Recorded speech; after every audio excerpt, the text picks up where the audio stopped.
नमस्कार दोस्तों, मैं Jinan Jain maths lab coaching classes में आपका एक बार फिर स्वागत करता हूं।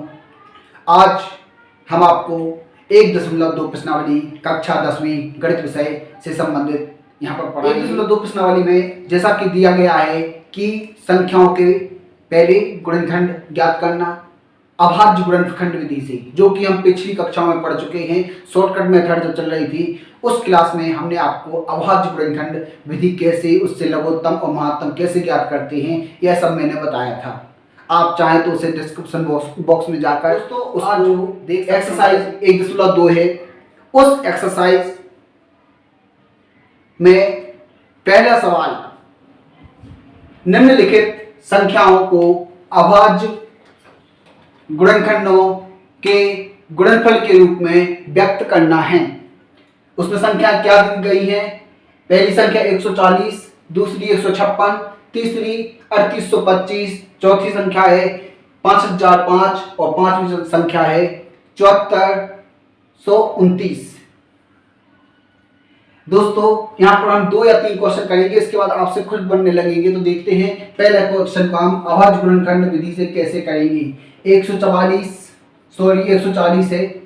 140 के लिए हम अभाज्य गुणनखंड विधि से करेंगे, तब करेंगे 140। अब यहाँ पर अंतिम डिजिट है, इकाई का अंक 0 है। हमने आपको पिछली जो कक्षाएं हैं उन्होंने बताया कि कैसे कौन सी संख्या कौन से अंक से विभाजित हो सकती है। अगर आप चाहें तो वह सभी हमारी पुरानी वीडियो देखकर एक बार समझें और इसके बाद इस वीडियो का देखें तो बहुत अच्छे। तो 2 का पहाड़ा ऐसा पढ़ेंगे कि 14 से ज्यादा ना हो 7, तो 0 को 0 लिखेंगे। फिर भी यहाँ पे इकाई का अंक क्या है? 0 है। तो फिर से इसी को हम करेंगे, आगे प्रोसेस करेंगे। तब 70 के आगे क्या होंगे? 35। अब यहाँ पर इकाई का अंक क्या है? 5। इकाई का अंक क्या है? 5। अब हमें देखना है कि 2 से बड़ी कौन सी संख्या से, जब 5 होता है तो कौन सी संख्या से विभाजित होता है? कोई औचित्य नहीं। तो 7 5 35। अब 7 से डिवाइड होता है, यहाँ पर आ जाएगा 1। इस प्रकार से हम 140 को लिखेंगे 2 गुणे 2 गुणे 5 गुणे 7, यानी कि 2 यहाँ पर कितनी बार है? 2 बार, इंटू 5 की पावर 1 इंटू 7 की पावर 1। इस प्रकार से 140 को हमने अभाज्य गुणनखंडों के गुणनफल के रूप में लिख दिया। चलो दूसरी संख्या करते हैं। यहाँ पर 156 करते हैं इसको। 156 अंक, इकाई का अंक 6 है, यानी कि या तो 2 से होगी या 3 से होगी। चलो 2 से करते हैं। 7 1 बचा 6 8। अब यहाँ पर 8 है, सम संख्या करेंगे, सम संख्या है तो फिर 2 से जाएगी। तो क्या हो जाएगा? यहाँ पर 7 है, 7 को विभाजित करेंगे 3 3 दूनी 6, 1 बचा 9। फिर आगे करेंगे इसको 39, चूंकि हमें पता है 39 कितने से? 3 से विभाजित होगा, क्योंकि इकाई का अंक क्या है? 9 और 9 है। एक और यहाँ पर कंडीशन बता दें, 3 से कोई संख्या तभी विभाजित होती है जब उस संख्या के अंकों का योग 3 से विभाजित हो। 3 और 9 का योग कितना है? 12, और 12 3 से विभाजित होता है, यानी कि 39 क्या हो जाएगी? 3 से विभाजित होगी। ठीक है, यहाँ पर क्या बचेगा? 13, और 13 चूंकि एक अभाज्य संख्या है इसलिए इसे 13 से डिवाइड करेंगे। तब 156 को हम इस प्रकार से लिखेंगे 2 गुणे 2 गुणे 3 गुणे 13, यानी 156 बराबर 2 की घात 2 गुणे 3 की घात 1 13 की घात 1। इसी प्रकार एक और सवाल करते हैं हम, बाकी आप सवाल करेंगे इसके। तीसरा सवाल हमारा है 3825। 3800 यानी कि हम इसे 3 से विभाजित करेंगे। 3 एकम 3 3 दूनी 6 2 बचे, 2 2 22 30 आते 21 1 5।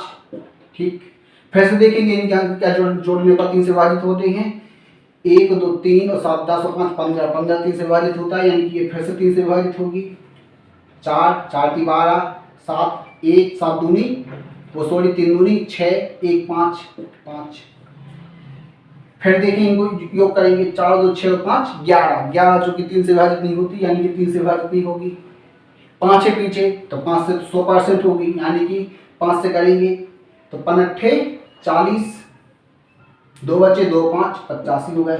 फिर 5 से करेंगे तो क्या होगा? 5 एकम 5 3 और 5 35, तो 35 3 से करेंगे 17 17 से 17 1, यानी कि 3825 को हम लिख सकते हैं 3 गुणे 3 गुणे 5 गुणे 5 गुणे 17, यानी कि यहाँ पर हम देखेंगे कितने मिल गए, 3 की घात 2 गुणे 5 की घात 2 गुणे 17।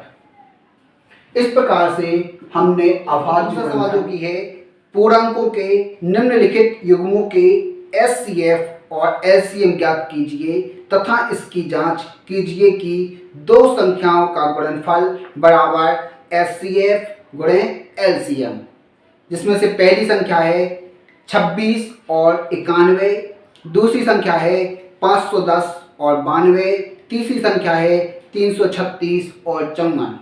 हम यहाँ पर दो संख्याओं की जो दी गई है दो संख्याएं उनको हम यहाँ पर सॉल्व करते हैं, बाकी तीसरी संख्या आप स्वयं से सॉल्व करेंगे।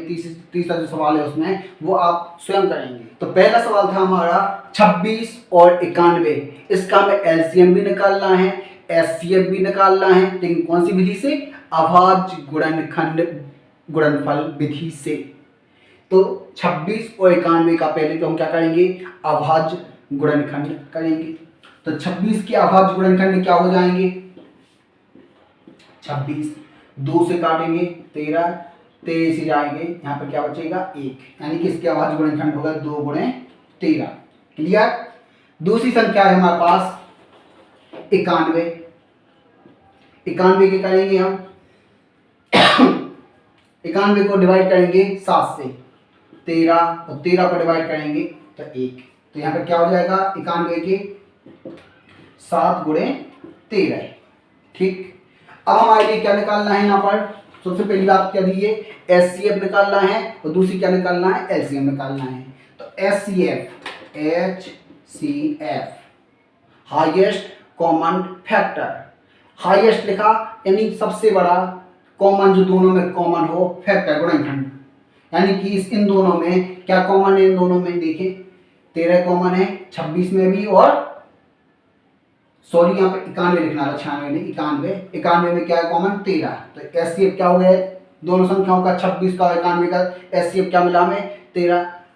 इसी प्रकार से एलसीएम क्या मिलेगा हमें, एलसीएम, एलसीएम जो हम पुरानी कक्षाओं में पढ़ा चुके हैं आप लोगों को कि एलसीएम होता है दोनों संख्या, जो भी संख्या दी गई है उनकी जो कॉमन है, कॉमन फैक्टर है, कॉमन तो लिखना ही है, साथ में शेष जो फैक्टर बच रहे हैं उनको भी लिखना। तो यहाँ पर कॉमन क्या है हमारे पास 13, तो 13 पहले लिखेंगे, उसका शेष कौन बच रहा है, 2 और 7 बच रहा है, 2 गुणे 7, यानी कि 13 गुणे 13 दूनी 26, 26 सट्टे, 26 का पहाड़ा आपको आता हो तो आप कर सकते हैं, नहीं आता है जैसे वो सिंपल तरीके से कर सकते हैं, 7 दूनी 14, 14 का गुणा 13 में कर देंगे। ऐसे भी नहीं बनता है तो आप दूसरी विधि से जो आप नॉर्मल विधि करते हैं, 13 दूनी 26 गुणे 7, इस प्रकार से भी आप इसको लिए कर सकते हैं। तो बताइए इसका आंसर क्या होगा,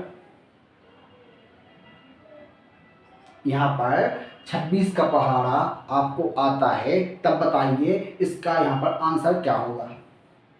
अरे भैया 26 का पहाड़ा पढ़ना है अपने को, तो 26 दूनी 52, 26 3 78, 26 चौके 104, 26 25 130, 26 छक्के 156, 26 सत्ते 182, इसी प्रकार से होगा ना। यहाँ पे क्या आ जाएगा 26 का 182, 182। तो इस प्रकार से हम देखते हैं 26 और 91 का एलसीएम क्या मिल जाएगा हमारे लिए 182। इसको यहाँ पे गुणा कर लेंगे, 7 6 42, 4 7 दूनी 14 और 4 18, देखो 182 है। क्लियर। इस प्रकार से इन दोनों का हमने क्या निकाल लिया, एलसीएम और एचसीएफ निकाल लिया। अब हमें इसकी जांच करना है, इस क्वेश्चन की जांच करेंगे। तो जांच क्या है हमारी, दोनों संख्याओं का गुणनफल बराबर एलसीएम गुणे एचसीएफ। दोनों संख्या क्या है 26 गुणे 91 बराबर एलसीएम क्या है, पहली संख्या एलसीएम है हमारा 182 गुणे 13। इन दोनों को आप लोग करेंगे तो देखेंगे एक दूसरे के बराबर ही होगा। इस प्रकार से हमने पहला जो सवाल था 26 और 91, इसकी हमने सत्यता की जांच भी कर ली। का जो दूसरा क्वेश्चन था 510 और 92, इन दोनों संख्याओं का हमें क्या ज्ञात करना है, अब एलसीएम और एचसीएफ। कौन सी विधि से? वही विधि जो अभाज्य गुणनखंड विधि, इसके पहले हमने पढ़ी है। अभाज्य गुणनखंड विधि से हम 510 के गुणनखंड ज्ञात करेंगे। 510 को विभाजित करते हैं 2 से, गुणनखंड विधि से करेंगे यहाँ पर, तो यहाँ पर क्या मिलेगा हमें? 2 1 1 5 और यहाँ पर 5 255। देखते हैं 255 2 से तो विभाजित होगा नहीं, क्योंकि यहाँ पर विषम संख्या है इकाई का अंक, तब ये सिर्फ 3 से विभाजित होती है कि नहीं? 5 दूनी 10 और 2 12, बिल्कुल 3 से विभाजित होगी, तो 3। और हमने यहाँ पे कैसे ज्ञात किया कि 3 से विभाजित होगी? पहले की कक्षा में बता चुके हैं कि जो संख्या दी जाती है उनके अंकों को हम जोड़ देते हैं, उनके अंकों को हम क्या करेंगे? यहाँ पे जोड़ेंगे, और वो 3 से विभाजित होती है तो कोई संख्या अपने आप 3 से विभाजित होगी। तो 3 से करेंगे, 3 8 24। अब यहाँ पर क्या मिला हमें? 3 8 24 1 5 85 हो जाएगा। अब 85 किससे विभाजित होता है? 5 से। 3 से होगा नहीं, क्योंकि 13 होगा यहाँ पे। 5 से 17 और 17 से होगा तो यहाँ पर 1। इस प्रकार से हमें मिलेगा 2 × 3 × 5 × 17, इसके अभाज्य गुणनखंड मिलेंगे। दूसरी संख्या क्या है हमारे पास? 92 यानी कि 92। इसकी अभाज्य गुणनखंड ज्ञात करना है हमें। 92 के अभाज्य गुणनखंड, 92 के अभाज्य गुणनखंड क्या होंगे? 2 से विभाजित करेंगे तो यहाँ पे हमें 46 मिलेंगे, 2 से करेंगे तो 23, और 23 एक अभाज्य संख्या है इसलिए 23 से विभाजित करेंगे, यानी कि यहाँ पर मिलेंगे 2 × 2 × 23। क्लियर? इस प्रकार से अब हम ने अभाज्य गुणनखंड 510 और 92 की ज्ञात की है। तब हमें क्या ज्ञात करना है? 510 व 92 का HCF और क्या ज्ञात करना है? LCM।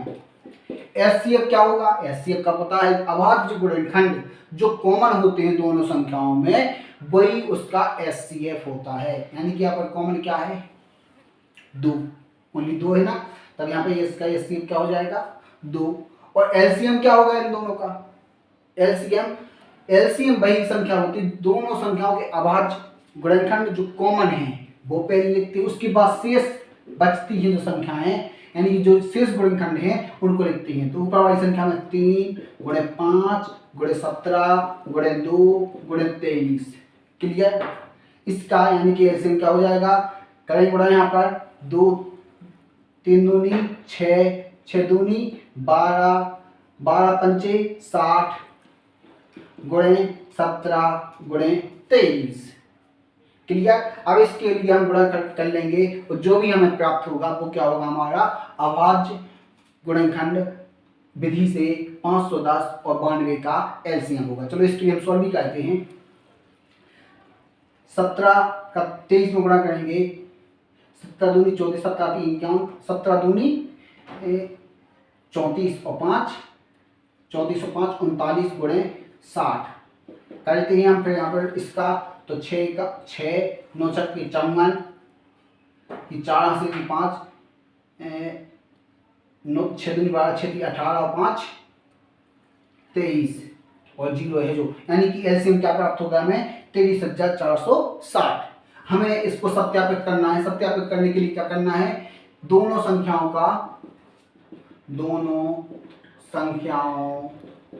का गुणनफल बराबर LCM × SCF। जो LCM और SCF है उन दोनों का, दोनों संख्या क्या है? 510 × 92, और LCM क्या है हमारे दोनों संख्याओं का? 23,460 × 2 करके देख लीजिए। यह क्वेश्चन यहाँ पर इन दोनों का गुणा करेंगे और इन दोनों का गुणा करेंगे, यानी कि यहाँ पर गुणा किया जाए तो 0 6 दूनी 12 4 दूनी 8 1 9 6 4, इतना इन दोनों का गुणा करने पर हमें प्राप्त होगा। इसके साथ जो तीसरा सवाल दिया है वह तीसरा प्रश्न दिया गया है हमारे पास, वह इस प्रकार से है। अभाज्य गुणनखंड विधि द्वारा निम्नलिखित पूर्णांकों के HCF और LCM को हमें ज्ञात करना है। पहली संख्या है 12 15 और 21, दूसरी है 17 23 और 29, और तीसरी संख्या है 8 9 और 25। तब हम पहली संख्या को आएंगे, तो इसमें पहली जो संख्याएं थी पहले प्रश्न में 12 15 और 21, इनका हमें क्या ज्ञात करना है? HCF और LCM ज्ञात करना है। कौन सी विधि से? अभाज्य गुणनखंड विधि द्वारा। तब हम 12 की फैक्टर करते हैं, यानी कि 12 की गुणनखंड करेंगे, तो 2 से जाएगा 6, 2 से करेंगे तो 3, और 2 से 3 से जाएगा तो 1, यानी कि इसको मिलेगी 2 गुणे 2 गुणे 3। क्लियर। इसी प्रकार 15 के करेंगे हम, तो 15 को 3 गुणे 5 हम जानते हैं, वैसे भी करके देख लें। 15 3 से जाएगा 5 और 5 से जाएगा 1। क्लियर। 21 को करेंगे तो 21 का 3 गुणे 7 होता ही 7, 21 इसके अलावा इसके गुणनखंड नहीं होते हैं। हमें इन दोनों क्या ज्ञात करना है, पहले HCF, HCF ज्ञात करना है। HCF का मतलब होता है तीनों संख्याओं के अभाज्य गुणनखंड जो कि कॉमन है वो लिखना है। इसमें कॉमन देखते हैं क्या है, 2 नहीं है इनमें, 2 नहीं है इनमें, 3 इसमें है और इसमें भी है, यानी कि HCF क्या हो जाएगा इन तीनों संख्याओं का, 12, 15 और 21 का HCF क्या हो गया हमारे पास 3। LCM की बात करते हैं, LCM यानी कि सबसे पहले कॉमन देखते हैं। कॉमन क्या है हमारे पास, 3 था तो कॉमन 3 लिख लिया। अब उसके बाद जो शेष बच रहा है उन सबको लिख दो। 2 है यहाँ पर, 2 गुणे 2 गुणे इसमें 5 है फिर गुणे 7, 3 दूनी 6 दूनी 12 पंचे 60, 60 गुणे 7, 6 7 48, 480। क्लियर। यानी कि एलसीएम क्या हो गया हमारे पास 480। अब अगर इसकी में सत्यता की जांच करना है तो 480 में 3 का गुणा कर दो। 480 में कितने का गुणा कर दो, 3 का। जो भी मिलेगा वही तीनों का गुणा कर देना, आपकी सत्यता दोनों एक दूसरे के बराबर होंगे। इसी प्रकार इसी प्रश्न का तीसरा क्वेश्चन दूसरा आप करेंगे अपने मन से, आपसे नहीं बनेगा, हमें कमेंट करेंगे, हम दूसरी वीडियो में उस क्वेश्चन को करके भेजेंगे। तीसरा क्वेश्चन जो है 8, 9 और 25, इसका हमें एलसीएम और एचसीएफ ज्ञात करना। तब 8 के हम अभाज्य गुणनखंड करेंगे, 2 गुणे 2 गुणे 2 जो होते हैं, देखें 2 से काटा 4, 2 से काटा 2, 2 से काटा 1। क्लियर। 9 3 का भाग होता है, 3 गुणे 3, इसी प्रकार से यहाँ देख लो 9 3 3 से 1, और 25 5 का भाग होता है, 5 गुणे 5 25, 5 5 से 1। क्लियर। देखते हैं अब हमें क्या ज्ञात करना है, एचसीएफ हाईएस्ट कॉमन फैक्टर। देखो इनमें से कोई 2 इसमें नहीं है, 2 इसमें नहीं है, 2 इसमें नहीं है। ऊपर वाली संख्या के एलिमेंट बाकी संख्या में नहीं है, यानी कि जो संख्याओं के अभाज्य गुणनखंड हैं वो बाकी संख्याओं में नहीं है, इसलिए तो कोई होगा नहीं। जब कोई नहीं होता है तब यहाँ पर इसमें हम 1 का गुणा कर दें, इसमें 1 का गुणा कर दें, इसमें 1 का गुणा कर दें, तो कोई फर्क नहीं पड़ेगा। लेकिन वो जो 1 है वही हमारा क्या हो जाएगा, एचसीएफ हो जाएगा। इसीलिए मैंने दूसरा सवाल ना करके तीसरे क्वेश्चन को लिया है यहाँ पर। और इसका एलसीएम क्या हो जाएगा, एलसीएम 1 1 तो कॉमन हो जाएगा, 1 1 1 कॉमन है। बाकी जो संख्या है 2 गुणे 2 गुणे 2, 3 गुणे 3 गुणे 5 गुणे 5, यानी कि जो दी गई संख्या थी जो उन्हीं संख्याओं का हमें आपस में गुणा करना है। 2 दूनी 4 दूनी 8, 3 दूनी 3 का 9 और 25, 8 गुणे 9 गुणे 25 कर दें इनका गुणा। 25 नमा 225 अट्ठे, 225 अट्ठे, 225 अट्ठे, 9 दूनी 1800, सॉरी 1800। एक बार चेक कर लेते हैं हम। 225 25 नंबर 225, 225 अट्ठे क्या होगा हमारा 200 अट्ठे 1600, 25 अट्ठे बिल्कुल 1800 होगा, यानी कि एलसीएम क्या निकल आया हमें इनका 1800। इसी प्रश्नावली का चौथा सवाल हमारे पास इस प्रकार से है कि एचसीएफ 306 657 बराबर 9 दिया है, एलसीएम 306 और 657 का ज्ञात करना है। सीधी बात है, यहाँ पर दी गई संख्याएं हैं, दी गई संख्याएं 306 व 657।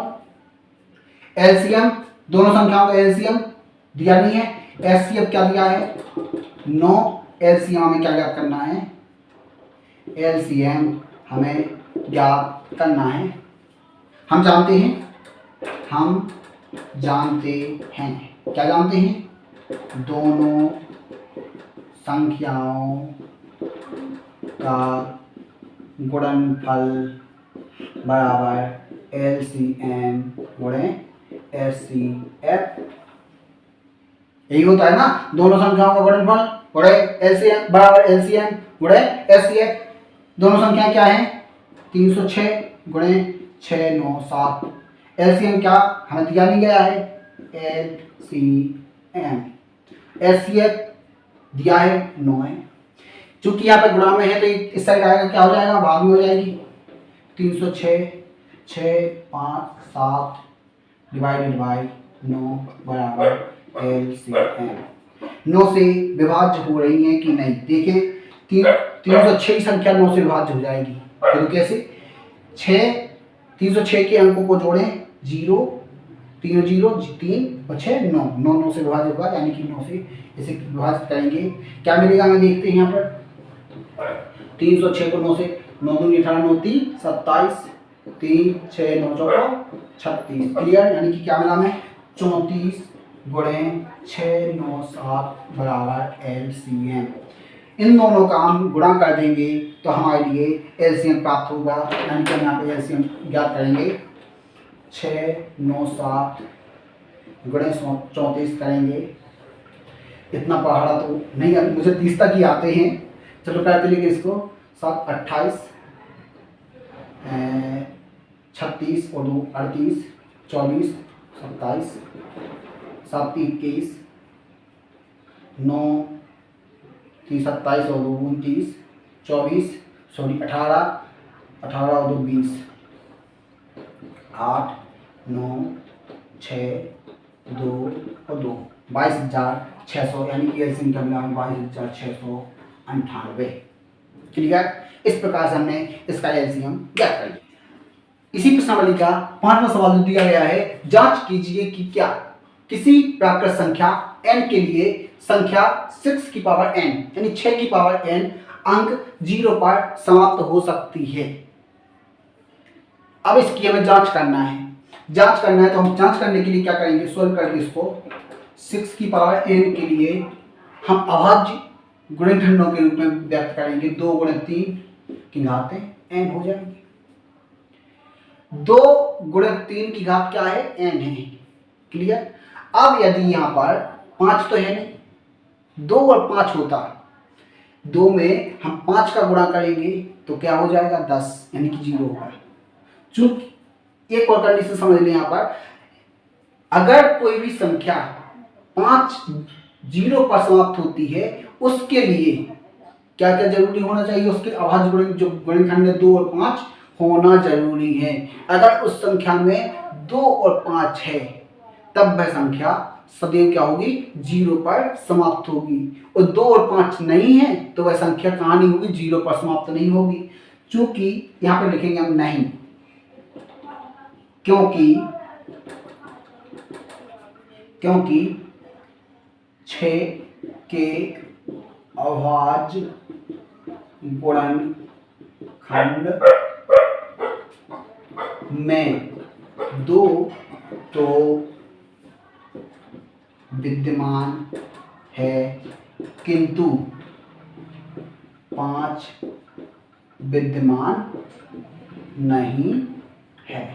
अतः 6 की घातें n कभी भी 0 पर समाप्त नहीं। दोस्तों इसी प्रश्नावली का 6वां सवाल है, व्याख्या कीजिए कि 7 गुणे 11 गुणे 13 धन 13 और 7 गुणे 6 गुणे 5 गुणे 4 गुणे 3 गुणे 2 गुणे 1 धन 5 भाज्य संख्याएं क्यों हैं। सबसे पहले हम इसको हमें बताना है कि क्यों ये भाज्य संख्याएं हैं। तब हम क्या करेंगे, सबसे पहले सॉल्व करके इसको, पहली संख्या क्या है, 7 गुणे 11 गुणे 13 धन 13 के लिए। क्लियर। इसमें से देखें, इन दोनों में एक स्टेप जे है, एक स्टेप जे है। इन दोनों स्टेप में क्या है कॉमन, 13 है, 13 कॉमन है। 7 गुणे 11 धन 13 निकल गया यहाँ से, वो 13 यहाँ से निकला तो यहाँ पे क्या बचेगा, 1, यानी 13 इसका गुणा करेंगे, 11 7 77 धन 1 78, यानी कि 13 गुणे 78। उपरोक्त संख्या का एक गुणनखंड 13 है जो सदैव किससे विभाजित होगा? 13 से विभाजित हो, जो सदैव 13 से विभाजित होगी। अतएव दी गई संख्या क्या है? भाज्य है। क्लियर? इसी प्रकार हम दूसरी संख्या के बारे में बात करेंगे। 7 गुणे 6 गुणे 5 गुणे 4 गुणे 3 गुणे 2 गुणे 1 धन 5। देखिए इन दोनों संख्याओं में क्या कॉमन है? क्या कॉमन है? 5 कॉमन है। 7 गुणे 6 5 निकल गया, 4 गुणे 3 गुणे 2 धन 1, सॉरी गुणे 1 धन 5 बाहर निकलेगा तो यहाँ पे 1 अगर ये संख्या मान ले तो एक संख्या ये है। क्लियर? तब यहाँ पे क्या मिलेगा? 5 गुणे इन दोनों, इन सब का मल्टीपल करेंगे यहाँ पे। 1 दूनी 2, 6 6 चौको 24 24 छक्के 144 सत्ती 144 सत्ती जो भी हो गई 144 का गुणा साथ में करेंगे तो 144 गुणे 7 7 चौको 28 7 चौको 28 2 1008 सॉरी 1008 धन 1 5 गुणे इसमें करेंगे हम यहाँ पे तो 1009 इस प्रकार से मिलेगा हमें 1009 मिल रहा है। तो देखेंगे इन दोनों में क्या है? 5 से ये दोनों संख्याएं क्या होंगी? क्योंकि एक 5 है यहाँ पर, लिख लें यहाँ पर। उपरोक्त संख्या का एक गुणनखंड 5 है,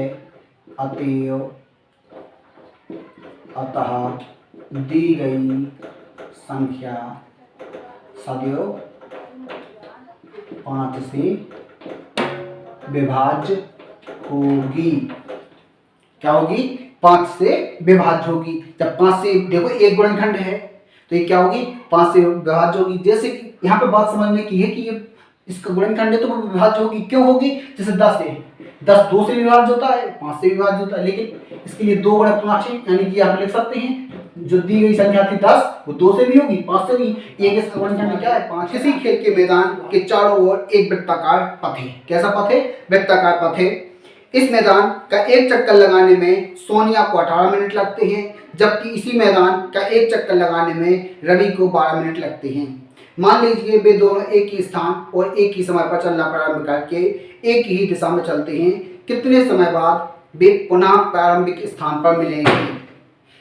प्रश्न में पूछा गया है कितने समय बाद प्रारंभिक स्थान पर, यानी कम से कम कितना समय लगेगा, कम से कम की बात आ रही है। तब यहाँ पे क्या निकालना हमें? दोनों संख्याओं का। सोनिया को समय लगता बराबर कितना? 18 मिनट। रवि को समय लगता बराबर कितना? 12 मिनट। दोनों एक साथ मिलेंगे बराबर 18 व 12 का LCM। ठीक है ना? 18 12 का हमें LCM याद करना है।